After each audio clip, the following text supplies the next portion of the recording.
नमस्कार, मैं हूं प्रभाकर मिश्रा। उत्तर प्रदेश विधानसभा चुनाव में अगड़े बनाम पिछड़े, अगड़े बनाम अति पिछड़े की राजनीति इस बार बहुत तेज है और इसी क्रम में जो पिछड़े वर्ग के नेता, जो जनाधार वाले नेता हैं, उनकी पूछ अचानक बढ़ गई है। हमारे साथ संजय निषाद हैं, निषाद पार्टी के अध्यक्ष। उनसे बात करूंगा, समझूंगा कि भारतीय जनता पार्टी से कुछ अति पिछड़े वर्ग के नेता उधर गए हैं। आपको लगता है कि मान लीजिए कि मैं जैसे बात कर रहा हूं स्वामी प्रसाद मौर्य की, उनके उधर जाने से कुछ असर पड़ा है क्या? कोई असर नहीं। हम लोग तो गौरवान्वित हैं कि हम लोगों ने जो काम किया, जो पिछड़े या पिछड़े और जो आज के दिन में आप कह रहे हैं जिनकी मूल्य बढ़ गई है, तो इसके हमने 70 साल से सताए गए और दबाए गए। इनकी कोई पहचान नहीं थी। हम लोगों ने पहले इनके अंदर नेता जो है भाड़े के पैदा किए जाते थे, वो जितना देर भाड़ा मिला उतना देर काम किए जाते थे। अब हमने अखाड़े का पहलवान तैयार किया कि कौन पिछड़े हैं, कौन अति पिछड़े हैं, कौन दलित हैं। पता चला ऐसी ढेर सारी जातियां हैं जो न पिछड़ी हैं न पिछड़ी हैं, उन्हें लटकू राम बना के रखा है कि राष्ट्रपति ने कह दिया कि केवट मल्ला मझवार हैं और फिर जो है ये अनुसूचित जात के हकदार हैं, लेकिन इनके सर ने इनको पिछड़ी में डाल दिया है। यहाँ पिछड़ी जात के नाम पर निकाली जाते हैं, अनुसूचित जात के लोग स्टे ले लेते हैं। ऐसी ढेर जातियां, लगभग 37% ऐसी जातियां हैं कि जिनको इसी मकड़ जाल में फंसा के तुम अगड़े हो पिछड़े हो, लेकिन कानून में वो अनुसूचित है लेकिन वो पिछड़े में डाल दिया गया है, वो लटका के उनको हिस्सा लूटा जा रहा है। लेकिन तो इसी में ये भी बता दीजिए कि जो पिछड़े और अति पिछड़े वर्ग के जो नेता हैं, ये नेता भी तो बटे हुए हैं, तो क्या पिछड़े अति पिछड़े वर्ग के लोगों का हित नेता देख रहे हैं या अपना हित देख रहे हैं? देखिए, जनता उसे कहती जो कुछ जानती नहीं हो, नेता उसे कहते हैं जो जान जाए, और नेतृत्व करता उसे कहते हैं जो लड़ाई लड़े, उनके लिए टेबल पर संघर्ष करे और आंदोलन करे।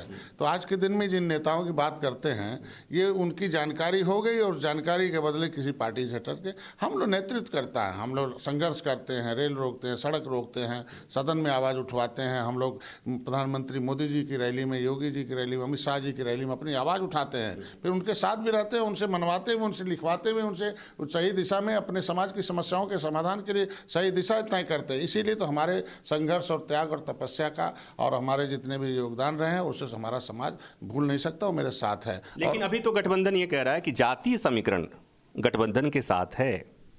निश्चित रूप से गठबंधन के साथ इसलिए है कि जो पिछड़ों की नुमाइंदगी करने वाली कांग्रेस थी, कांग्रेस के समय मंडल कमीशन लागू हुआ। मंडल कमीशन में नौकरी में तो आरक्षण दे दिया, लेकिन शिक्षा में नहीं दिया। जब शिक्षित नहीं रहेगा, पढ़ा नहीं रहेगा, नौकरी कहाँ से करेगा? कितना बड़ा बेईमानी था। मैं मोदी जी को धन्यवाद दूंगा कि पिछड़ा आयोग का गठन किया, पिछड़े आयोग को उन्होंने संविधान में दर्जा दिया और शिक्षा में रिजर्वेशन दिया। तो जो पिछड़े के बच्चों के भविष्य के निर्माण के लिए कानून बनाएगा तो जनता पिछड़े, अब जो पढ़ा लिखा आदमी होगा उनके साथ रहेगा। लेकिन पिछड़े वर्ग के नेता, तो तमाम नेता ये कह रहे हैं कि पिछड़ों का अहित किया गया, पिछड़ों का सुना नहीं गया, उनके साथ अन्याय हो रहा है। आपने देखा है कि एक के बाद एक इस्तीफे हुए, मंत्रियों के इस्तीफे हुए, विधायकों के इस्तीफे हुए। कोई मुद्दे नहीं उनके पास ना। हम कहते हैं कि 40 साल से सरकार, 30 साल से सरकार तो इनके सहयोग से केंद्र की चल रही थी। इन लोगों को अवसर था। उत्तर प्रदेश में पिछड़े की नुमाइंदगी करने वाली सरकार जो है वो 5 बार सत्ता में रही, लेकिन 5 काम कोई उन्होंने गिना दे, कोई लिख दें, कोई दिखा दें कि उन्होंने पिछड़े के विकास की मुख्यधारा में लाने के लिए, पिछड़े के बच्चों को विकास की मुख्यधारा में लाकर शिक्षा, स्वास्थ्य, रोजगार देने की बात की हो। कोई 5 काम दिखाया। उनको तो 5 बार सरकार रहे, इतना लंबा काम कर देना चाहिए कि उससे पढ़ते पढ़ते दूसरे लोग थक जाएं, वोट मांगने की जरूरत नहीं पड़ती। आज के दिन में सामाजिक न्याय समिति का रिपोर्ट कहती है कि 27% पिछड़ों की नौकरियों पर एक बिरादरी का आदमी डकैती किया है। 23% नौकरियों पर एक बिरादरी की सत्ता जिसका बटन दबाए। जैसे हमारे पिछड़े या पिछड़े जाते हैं किसी थाने में तो एक चपरासी और एक होमगार्ड, एक सिपाही खोजते हैं, मेरी बिरादरी मिल जाए तो हम दरोगा और सीओ के पास किसी तरीके से अपनी फरियाद सुना दें, किसी तरीके से लेकिन अभी भी ये स्थिति है ना, अभी भी स्थिति है ना। तो एक बात बताइए, आपकी जो राजनीतिक यात्रा है, समय समय पर पार्टी दर पार्टी बदली है, कौन पार्टी आपके हिसाब से अभी तक बेहतर की है? तो इसी को तो पूरा कर रहा था। वही में इसका सवाल था ना कि आज के दिन में जो जातियां देख ली, भाई वो साइकिल बटन दबाने से उन्हीं की माँ के कोख से हाकिम पैदा होगा, हाथी बटन दबाने से उन्हीं की माँ के कोख से पैदा होगा, बाकी लोग मजदूर पैदा होंगे। इसीलिए तो उनसे 2014 से दूर होना शुरू हो गए। आज के दिन में वो लोगों ने अपनी गलती स्वीकार की थी 2017 में, जब मोदी जी योगी जी आए और ये 9 मिनट के खत्म हो गए थे। लेकिन जब ये लोग, हम 2017 में चुनाव लड़े और एक विधायक मेरे बने और 72 सीटों में ऐतिहासिक विजय प्राप्त किया, तो लोगों ने हमसे मिला और इन लोगों ने कहा भाई अब हम लोग सबका साथ सबके साथ सब भेदभाव नहीं होगा और आइए हम लोग मिलकर चलते हैं। गोरखपुर, फूलपुर, कैराना, नूरपुर इनके साथ मिलकर चुनाव लड़ा और इनको जिंदा रखा। लेकिन फिर उनकी अपनी आदत के मुताबिक ये लोग फिर उसी 2019 के चुनाव से पहले अपना बंदर बांट कर लिए, बाकी जातियों को किनार कर दिया।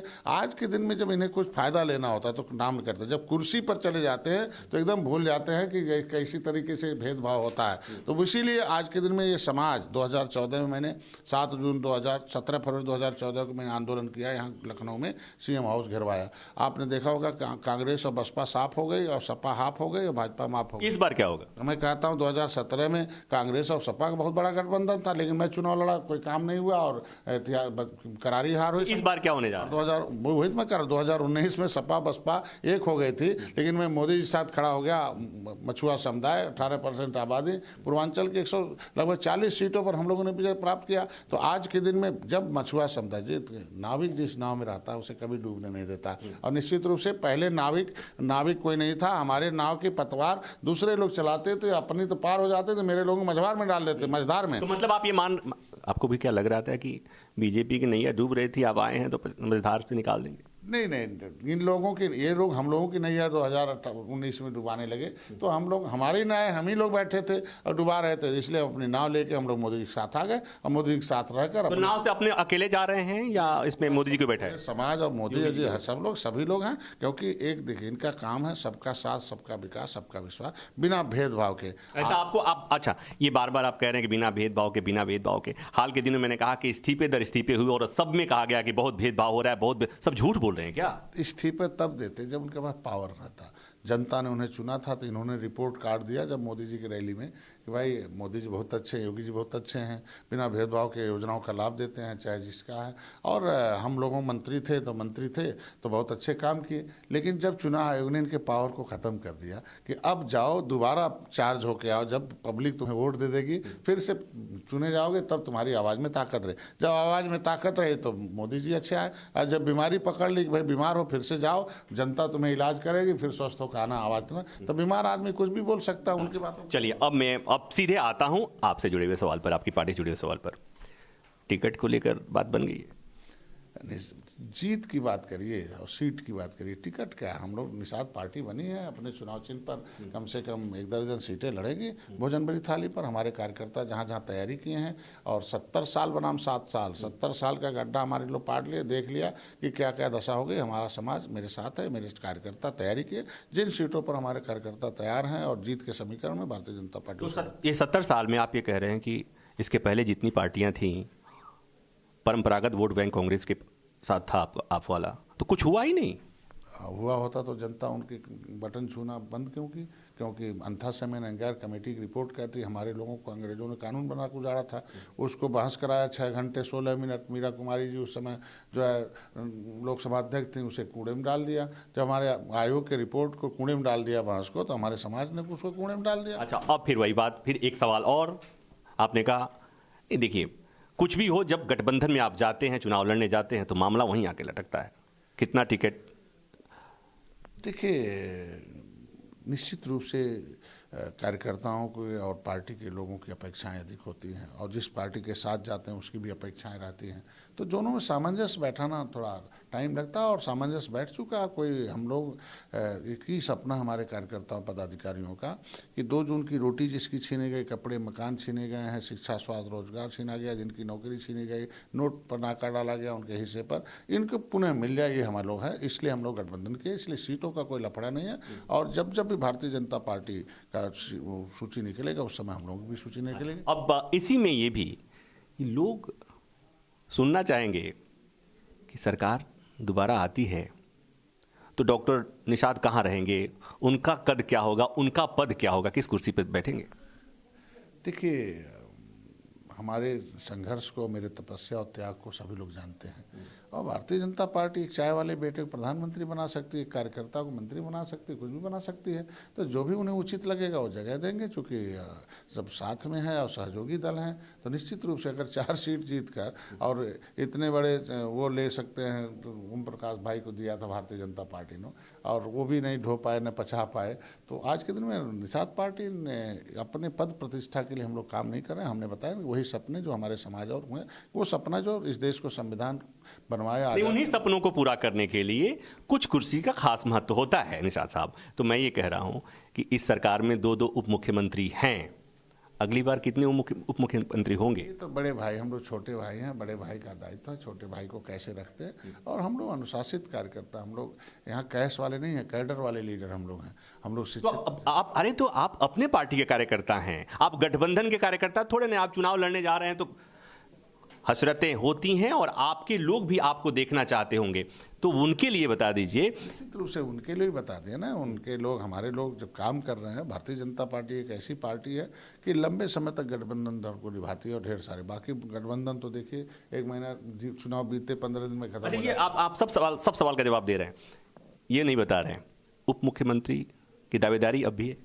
नहीं, देखिए वो हमारे समाज का सुझाव था और सुझाव देना कोई ख़राब बात नहीं है।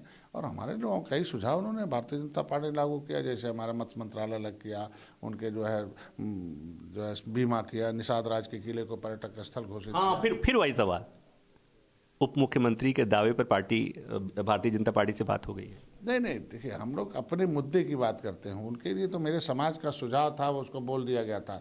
उसको अब मीडिया मुद्दा बनाती है, जो विपक्षी दल हैं वो मुद्दा बनाते हैं कि ऐसे ऐसे हो जाए, जिससे झगड़ा हो जाए, आपस में तनी तना हो जाए, आपस में लफड़े हो जाए। और इनके उद्देश्य नहीं, हम लोगों का एक ही उद्देश्य है कि जो निषाद पार्टी का जो मेन उद्देश्य है कि देश को आज़ाद कराने वाली 578 जातियाँ हैं, जिन्हें कानून बना के उजाड़ा गया है, उन्हें कोसों विकास की मुख्यधारा से कोसों दूर रखा गया, उन्हें उस अंतर समय गैर कमेटी की रिपोर्ट के मुताबिक फिर से मिल जाए। अब एक बात बताइए, सबसे बड़ा अति पिछड़ों का सबसे बड़ा नेता आज के समय में डॉक्टर निषाद की नजर में कौन है? आज के दिन में पिछड़े सबके नेता आज के दिन में मोदी जी सबके लिए काम कर रहे हैं। मोदी जी बिना भेदभाव के सभी योजनाओं का लाभ दे रहे हैं। ठीक है, उत्तर प्रदेश चुनाव में कांग्रेस को कहां देख रहे हैं?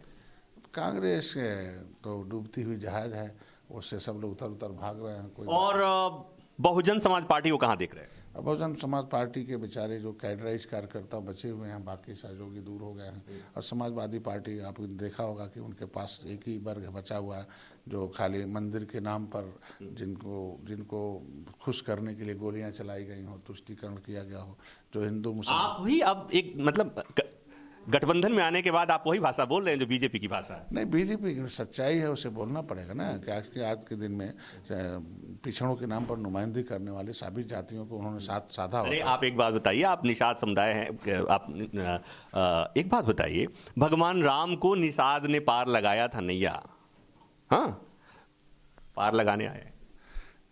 देखिए राम को जब अयोध्या से गए थे तो उनके पास सेना नहीं थी। निषाद राज ने अपनी सेना देकर श्रीलंका पर विजय प्राप्त करा था। राम के कैबिनेट में निषाद राज आए थे, तब राम राज आया था।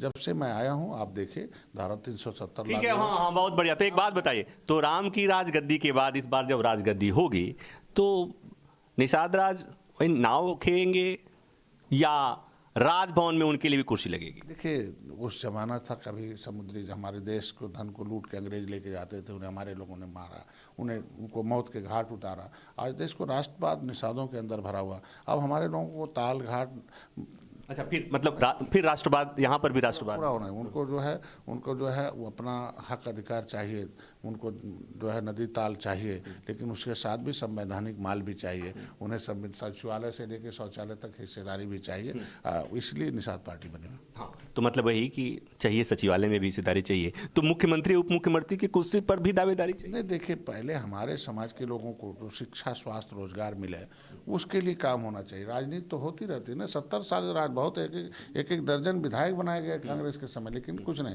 इनके लिए। अच्छा सुनिए मैम, उधर मेरे बैनर पर दिख रहा है, आपकी बात सुन के ऐसा लग रहा है कि योगी जी मुस्कुरा रहे हैं। कि उन्हें जो अपने कार्य का सराहना होने लगा, जनता उसकी सराहना करने लगे, अमन चमन से रहे, कोई हिंदू मुसलमान राइट न हो, बिना भेदभाव को सबको योजनाओं का लाभ मिले। आज के दिन में उत्तर प्रदेश से तमाम तरह माफियावाद राज खत्म हो जाए, तो निश्चित रूप से जनता जब खुश रहती है तो उसका नेतृत्व करता भी खुश रहता है। इसके पहले भी आपने सुना होगा डॉक्टर निषाद को, लेकिन अभी जो आपने सुना ना, तो ठीक वैसी भाषा आ रही है, वैसे शब्द आ रहे हैं जो भारतीय जनता पार्टी के हैं। गठबंधन में ऐसा लग रहा है कि नदी जाके समुद्र में मिल गई है और उसी तरह से लहराती हुई चल रही है। नहीं, ऐसा नहीं, हम अपने मुद्दे को कभी भूल नहीं सकते ना। हमारे जो मुद्दा है उनको संविधान मिले हुआ आरक्षण है। आज के दिन भारतीय जनता पार्टी काम कर रही है ना सही दिशा में, रुकाऊ नहीं टिकाऊ काम कर रही है। हमारे जो वर्क हैं उस पर आधिकारिक रूप से जो ऑफिशियल त्रुटि उसे दूर कर रही है कि 70 साल पहले हम संविधान बना था। ये 70 साल, ये जानते हैं 70 साल सुन के ना दर्शक भी अब थोड़ा सा पक से गए हैं। तो बस इतना ही। सहयोगी मनोज पांडे और कैमरामैन सचिन के साथ प्रभाकर मिश्रा, न्यूज़ 24 लखनऊ। नमस्कार, मैं हूं मानक गुप्ता। अगर आपको हमारा ये वीडियो पसंद आया हो तो इसे लाइक और शेयर जरूर करें, और हां, हमें सब्सक्राइब और फॉलो करना ना भूलें ताकि आप देश और दुनिया की कोई खबर मिस ना करें। तो जुड़े रहिए हमारे साथ और देखते रहिए न्यूज़ 24।